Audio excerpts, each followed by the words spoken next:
এত গরমে সবাই কেমন আছো? এত গরম আর নেওয়া যাচ্ছে না, কি বলো?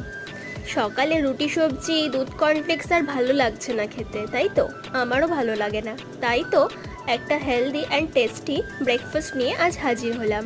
তার জন্যই ফার্স্টে আমি নিয়ে নিয়েছি টক দই, তার মধ্যে বিট লবণ, গোলমরিচ ও চাট মশলা দিয়ে ভালো করে ফেটিয়ে নিচ্ছি, যাতে কোনো লাম্পস না থাকে।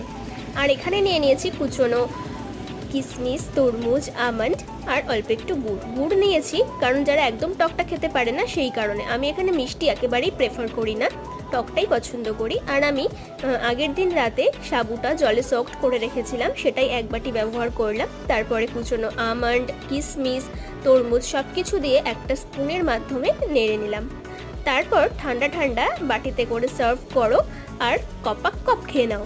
কেমন মনও ঠান্ডা, শরীরও ঠান্ডা, সব ঠান্ডা। আর গরমে তো ঠান্ডা ঠান্ডা জিনিসই ভালো লাগে, কি বলো?